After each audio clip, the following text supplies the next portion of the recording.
Hello everyone, আসসালামু আলাইকুম। আমি আজকে long kurti and trouser pant cutting করে দেখাবো। সো আমি এখানে কুর্তির জন্য ফেব্রিক এবং প্যান্টের জন্য আলাদা আলাদা ফেব্রিক নিয়ে নিয়েছি। সো আমি এখানে নেকের মধ্যে ডিজাইন এবং হাতার মধ্যে ডিজাইন এই সমস্ত কিছুই দেখাবো। আর কেমনভাবে মেজারমেন্ট নিতে হয়, সঠিক সূত্রে অ্যাপ্লাই করতে হয়, সমস্ত ফর্মুলা ডিটেলসে জানাবো। সো ভিডিওটি দেখার পর আপনারাও বুঝতে পারবেন কেমন করে মেজারমেন্ট নিতে হয়, কাটিং করতে হয় এবং স্টিচিং করতে হয় খুব সহজেই। সো চলেন। সো প্রথমে আমি এখানে মেজারমেন্টের সঙ্গে কত কি লুজিং দিতে হবে সেগুলো সব লিখে নিচ্ছি। আর এখানে আমি সমস্ত মাপের সঙ্গে 3 ইঞ্চি পরিমাণ লুজিং নেব। মানে আমাদের চেস্টের সঙ্গে, কোমরের সঙ্গে, ওয়েস্ট বেল্ট সমস্ত কিছুর সঙ্গে 3 ইঞ্চি পরিমাণ লুজিং নেব।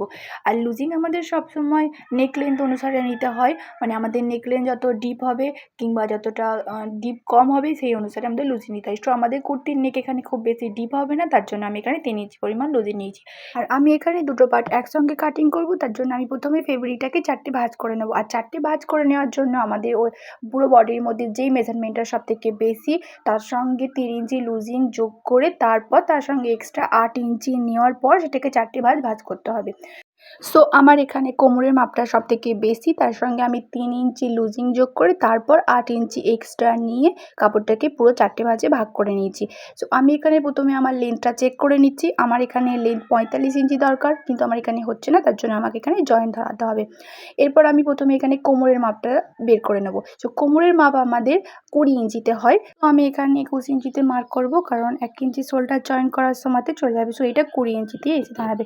এরপর আমরা শোল্ডার মার্কিং করব। আর শোল্ডার মার্কিং আমাদের নেক লেন্থ অনুসারে হয়।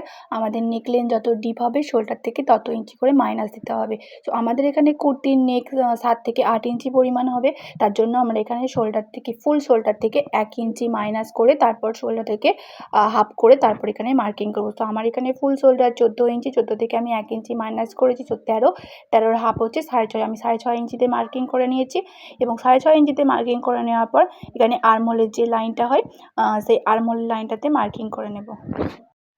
আর আর্মহোলের এই লাইনটি বের করার জন্য আমাদের চেস্টকে 6 দিয়ে ভাগ করার পর 1 ইঞ্চি যোগ করতে হবে। এটি ব্যাক নেকের ক্ষেত্রে। যদি ডিপ নেক হয় তাহলে আমরা হাফ ইঞ্চি পরিমাণ যোগ করব। আমার এখানে এটি ব্যাক নেক, কারণ আমার নেক লেন্থ হচ্ছে 7 ইঞ্চি। সো তার জন্য আমি এখানে 1 ইঞ্চি যোগ করে তারপরে এই লাইনটা নিয়েছি। এরপর আমি উপরের দিকে যেহেতু 6.5 ইঞ্চি নিয়েছিলাম, সেই 6.5 ইঞ্চি এই নিচের দিকেও নিলাম। এবার সোজা লাইনটা টেনে দেবো, কারণ এখানে আমাদের আর্মহোলের রাউন্ড শেপটা দিতে হয়। আর আর্মহোল বলেন আর শোল্ডারই বলেন, এগুলো সমস্ত কিছু আমাদের নেক লেন্থ অনুসারে হয়। নেক যত আমাদের ডিপ হবে শোল্ডার তত কম হবে। এরপর আমি এখানে শোল্ডার ডাউন করব হাফ ইঞ্চি। আর এটি ডিপ নেক, ব্যাক নেক সমস্ত ক্ষেত্রেই ইউজ করা উচিত। তাহলে এই শোল্ডার ডাউন সমস্ত কুর্তিতেই শোল্ডার ডাউন করা দরকার। শোল্ডার ডাউন করার পর আমি এখানে আর্মহোল লাইনের ওপর ফিতেটাকে রাখবো এবং যেখানে আমরা ওয়েস্টের মাপ দিয়েছিলাম সেখানে আমি ফিতেটাকে রেখে মিডল পার্টটা বের করে নেব। এই মিডল পার্টটাতেই হবে আমাদের পেটের যে মার্ক, সেই পেটের মার্কটা। আর প্রথমে যেটা আমরা আর্মহোলের লাইন টেনেছিলাম ওখানে হবে আমাদের আপার চেস্টের মাপ। এবার হবে আমাদের চেস্টের মাপ। চেস্টের মাপ বের করার জন্য আমাদের যেটা অ্যাপেক্স পয়েন্ট, ওই অ্যাপেক্স পয়েন্টে একটা মার্কিং করতে হবে। আর অ্যাপেক্স পয়েন্ট বের করার জন্য আমাদের চেস্টকে 4 দিয়ে ভাগ করার পর তার সঙ্গে 1 ইঞ্চি যোগ করতে হবে, তাহলেই আমাদের অ্যাপেক্স পয়েন্টের মাপ পেয়ে যাব। সো আমি এখানে 10 ইঞ্চিতে মার্কিং করে নিচ্ছি। 10 ইঞ্চিতে মার্কিং করে নেওয়ার পর এখানে আমি লাইনটা, সো এই 4টে লাইনে হবে আমাদের মেন কাজ। তো এই প্রথমেরটা হচ্ছে আমাদের আপার চেস্টের লাইন, তারপর এটা হচ্ছে আমাদের চেস্টের লাইন, তারপরটা আমাদের পেটের লাইন, তারপরটা আমাদের হচ্ছে কোমরের লাইন। এগুলোতেই আমাদের সমস্ত মার্কিংগুলো ফলো করতে হবে। এরপর আমরা এখানে আমাদের বডির মেজারমেন্টগুলো নেব। সো প্রথমে আমরা আপার চেস্টের মেজারমেন্টটা মার্কিং করে নেব। সো যেটা আমার আপার চেস্ট তার সঙ্গে আমি 3 ইঞ্চি লুজিং যোগ করার পর সেটাকে 4টে ভাঁজে ভাঁজ করে নেব। সো আমার এখানে আপার চেস্ট 35, তার সঙ্গে আমি 3 ইঞ্চি যোগ করেছি। সো 38, 38কে আমি 4 ভাঁজে ভাগ করে 9.5 ইঞ্চিতে একটা মার্কিং করে নিয়েছি। তারপর এখানে আমি 2 ইঞ্চি এক্সট্রা নিয়েছি। এরপর আমাদের চেস্টের যে লাইন সেই লাইনটাতেও মার্কিং করতে হবে। চেস্টের জন্য আমাদের চেস্টের সঙ্গে 3 ইঞ্চি লুজিং যোগ করার পর তারপর সেটাকে 4 দিয়ে ভাগ করতে হবে। সো প্রথমে আমার এখানে চেস্টের মাপ হচ্ছে 34, 34-এর সঙ্গে আমি 3 ইঞ্চি লুজিং যোগ করব। তারপর যেটা আসবে সেটাকে আমি 4 দিয়ে এখানে ভাগ করার পর এখানে মার্কিং করে নেব এবং সব কিছুর সঙ্গে আমি 2 ইঞ্চি এক্সট্রা যোগ করে নেব। এরপর আমরা পেটের মাপটা নেব সেম একই ফর্মুলা 3 ইঞ্চি লুজিং যোগ করার পর তাকে 4 দিয়ে ভাগ করে যেটা বেরোবে তার সঙ্গে 2 ইঞ্চি এক্সট্রা ফেব্রিক নেব সেলাই মার্জিনের জন্য। এরপর আমরা কোমরের মার্কিং করে নেব। কোমরের মাপের সঙ্গেও আমরা 3 ইঞ্চি লুজিং যোগ করার পর তাকে 4 দিয়ে ভাগ করব এবং যেটা বেরোবে সেখানে মার্কিং করার পর 2 ইঞ্চি এক্সট্রা মার্কিং করে নেব সেলাই মার্জিনের জন্য। তো আমরা এবার আর্মহোলের রাউন্ড শেপটা দিয়ে নেব। আর্মহোলের রাউন্ড শেপটা দিয়ে নেওয়ার জন্য আমি এখানে প্রথমে আর্মহোল লাইনের ওপর মিডিল পার্ট বের করে নিয়েছি এবং আমাদের যে চেস্টের যে মার্কিং করেছিলাম সেখানে আমি রাফ শেপারটাকে বসিয়ে এখানে রাউন্ড শেপ দিয়ে নিচ্ছি। এরপর আমাদের এখানে তালপাট কাটিং করতে হবে। সো তালপাট কাটিং করার জন্য আমি 1/2 ইঞ্চি পরিমাণ ভিতর থেকে নিয়ে একটা লাইন টেনে নিলাম। এরপর যেখানে আমি প্রথমে আর্মহোলের জন্য রাউন্ড শেপ দিচ্ছি ওখান থেকেও 1/2 ইঞ্চি পরিমাণ নিচের দিকে একটা মার্কিং করে নেবো, দিয়ে ওখানে আমি আর একটা রাউন্ড শেপ করে নেবো। মানে এটা 1 ইঞ্চিতে মার্কিং করে নেবো। মানে ফ্রন্ট পার্টটা 1 ইঞ্চিতে আর্মহোলের রাউন্ড শেপ দেবো এবং ব্যাক পার্টটাতে 1.5 ইঞ্চিতে আর্মহোলের রাউন্ড শেপ দেবো। এবং আমি শেপারটা বসিয়ে এখানে রাউন্ড শেপটা দিয়ে নিচ্ছি। তো এটা হয়ে গেল আমাদের আর্মহোল লাইন। এরপর আমি যে মেজারমেন্টগুলো নিয়েছিলাম সেগুলো স্কেল দিয়ে এখানে সমস্তটাই মিলিয়ে দেবো। মানে যেখানে আমি এক্সট্রা পার্ট নিয়েছিলাম মিলিয়ে দেওয়ার পর এগুলো আমাদের কাটিং করে নিলেই আমাদের হয়ে যাবে।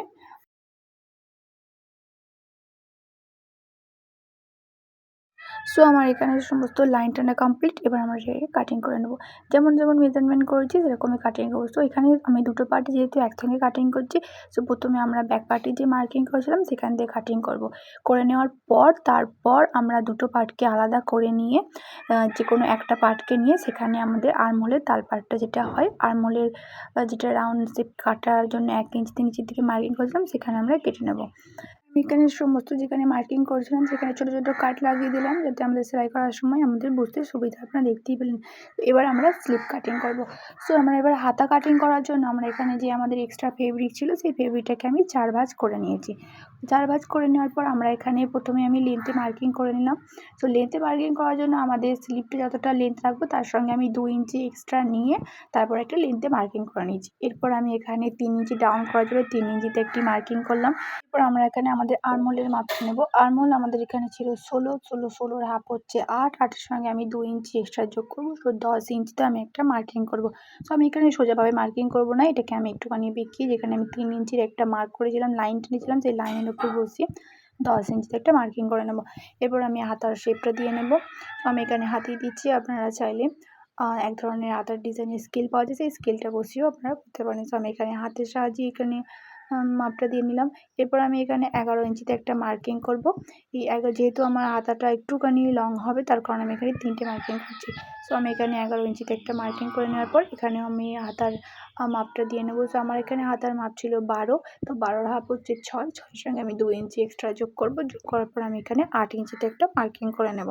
মার্কিং করে নেওয়ার পর আমি এখানে হাতার মহরির মাপ নেব। সো আমার হাতার মহরির মাপ ছিল হচ্ছে 9। সো 9-এর হাফ হচ্ছে 4.5, 4.5-এর সঙ্গে আমি 2 ইঞ্চি এক্সট্রা যোগ করে এখানে মার্কিং করি। এবার 3টে লাইনই আমি এখানে মিলিয়ে দেবো। আমাদের হাতা সিম্পল কাটিং কমপ্লিট। আপনারা এই ফর্মুলার যে কোনো ধরনের হাতা কাটিং করতে পারবেন এরকমভাবে 3 ইঞ্চি ডাউন করে তারপর এরকম ফুল লেন্থের সঙ্গে 2 ইঞ্চি এক্সট্রা নিয়ে কাটিং করতে হবে। সো আমার এখানে হাতা মার্কিং করা কমপ্লিট। সো আমি এখানে কাটিং করে নেব। যেমন মার্কিং করেছি সেরকম অনুপাতেই আমি এখানে কেটে নেব। আর হাতা মার্কিং করার সময় আমাদের বডি পার্টের সঙ্গে বডি যেমনভাবে মেজারমেন্ট নিলাম এরকমই 8 ইঞ্চি এক্সট্রা নিয়ে আপনারা ফেব্রিককে 4 ভাঁজে ভাঁজ করেও হাতা বের করতে পারবেন। আমার এখানে ফেব্রিক কম ছিল তার জন্য আমি পুরোটা দিয়ে এখানে 4টে ভাঁজ করে নিয়েছি। হাতার কাটিং করা কমপ্লিট। আমাদের এবার হাতারও তালপাট কাটিং করতে হবে। সো তালপাট কাটিং করার জন্য একটা সহজ ট্রিক আপনাদের ঘরে বলে দিচ্ছি। সো তালপাট কাটিং করার জন্য প্রথমে আমাদের হাতার এই মাথার এখানে 1/2 ইঞ্চিতে একটা মার্কিং করে নিতে হবে এবং 1/2 ইঞ্চিতে মার্কিং করে নেওয়ার পর দুটো পার্টকে আমরা ধরবো। ধরে একটুখানি পিছন দিকে মানে 1/2 ইঞ্চি পরিমাণ ভাঁজ করে পিছন দিকে নিয়ে চলে আসবো। আমি যেমনভাবে দেখাচ্ছি এরকমভাবে পিছন দিকে নিয়ে চলে আসবেন। সো দেখতেই পাচ্ছেন উপর দিকে আমাদের এক্সট্রা তালপাট মানে বের করার মতো এক্সট্রা ফেব্রিক বেরিয়ে এসেছে, ওখানটায় কাটিং করে দিলেই আমাদের তালপাট কাটিং করা হয়ে যাবে। সো আমি এখানটা এবার কেটে নেব, তাহলেই আমাদের তালপাট খুব কাটিং করা সহজই হয়ে যাবে। কোনো ধরনের ফর্মুলা বা মেজারমেন্টের কোনো প্রয়োজন নেই। জাস্ট 1/2 ইঞ্চি পরিমাণ ডাউন করে নিয়ে পিছন দিকে একটু সরিয়ে নিলেই এরকমভাবে তালপাট কাটিং করা হয়ে যাবে। সো দেখতে পাচ্ছেন কারণ আমি তালপাট কাটিং করে নিলাম খুব সহজে। এবার আমি এখানে চক দিয়ে মার্কিং করবো। আর এই তালপাট সবসময় সামনের দিকে হয়, মানে ফ্রন্ট পার্টের দিকে হয়, যেন কখনো যেন ব্যাক পার্টের দিকে না চলে যায়। আমি এখানে চক দিয়ে মার্কিং করে নিই যাতে আমি বুঝতে পারি যে এটা আমার ফ্রন্ট পার্ট। সো আমাদের এখানে মানে কুর্তি এবং স্লিভ সমস্ত কাটিং করাই কমপ্লিট হয়ে গেছে। এবার আমরা স্টিচিং করবো। চলেন স্টিচিং করে নেওয়া যাক। প্রথমে আমরা ব্যাক পার্টটাকে রেডি করে নেব।